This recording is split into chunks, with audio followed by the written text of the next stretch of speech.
ఈరోజు మహర్షి భగీరథ జయంతి సందర్భంగా బీజేపీ ఆఫీసులో సాగర జాతీయ కమిటీ ఆధ్వర్యంలో ఘనంగా జాతీయ భగీరథ జయంతి ఉత్సవాలు జరుపుకోవడం జరిగింది. ఈ సందర్భంగా యావత్ తెలంగాణ తెలుగు ప్రజలకు, భారతదేశ ప్రజలకు, ప్రపంచ ప్రజలకు అందరికీ శుభాకాంక్షలు. ఎందుకంటే జలమే జీవనానికి ఆధారం. జలం లేకుంటే ఈ యొక్క పృథ్వీ మీద, భూమి మీద ఏ జీవి కూడా ఉండదు.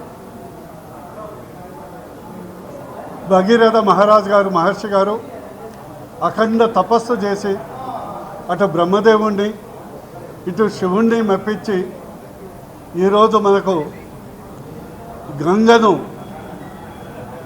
దివి నుండి భూమికి రప్పించినటువంటి భగీరథ పట్టుదల అంటారు. అందుకొరకే ఎవరైతే కృతనిశ్చయంతో పనిచేస్తారో దాన్నే భగీరథ పట్టుదల అంటారు. ఏ పని చేసినా కూడా భగీరథుడిలాగా చేయాలంటారు.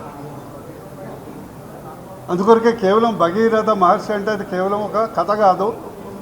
ఈ యొక్క జీవన విధానంలో, మంచి పట్టుదలలో, సకల కోటి జీవనానికి ఆధారమైనటువంటి జలం అవసరం కొరకు ఈ జయంతి ఉత్సవాలు జరుగుతాయి. అదేవిధంగా మా సాగర సోదరులు, సోదరీమణులు అనేక మంది ఈ యొక్క ప్రపంచానికి తాపీ మేస్త్రులుగా లేదా గతంలో సాల్ట్ మేకర్స్, ఉప్పు తయారులో ప్రావీణ్యం చెంది గతంలో సాగర మహారాజు మన పురాణాల్లో ప్రసిద్ధి చెందినవారు.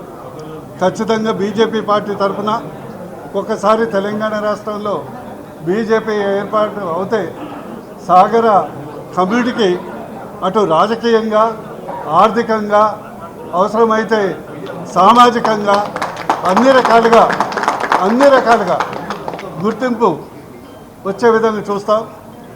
చాలా సందర్భాల్లో ఈరోజు ఈ కులగణని నీ కులం ఇంత ఉంది, దయచేసి ఈ కులాల జోలికి పోకండి.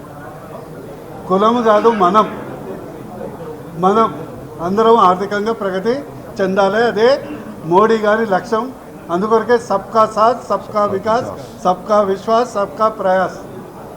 మోడీ గారు అనుకుంటే మీ అందరికీ తెలుసు 0.0001 కమ్యూనిటీ కూడా కాదు. కానీ భారతదేశ తొలి బీసీ ప్రధానమంత్రి చేసినటువంటి ఘనత బీజేపీది. మా సాగర సోదరులు కూడా ఆ భగీరథ ఆదర్శంతో, పట్టుదలతోని అందరూ పైకి రావాలని, వారు పైకి రావడానికి తగినన్ని కృషి బీజేపీ తరఫున మీ అందరం చేస్తామని తెలియజేస్తూ మీ అందరికీ మరోసారి ధన్యవాదాలు తెలియజేస్తాం. జై బీజేపీ, జై సాగర.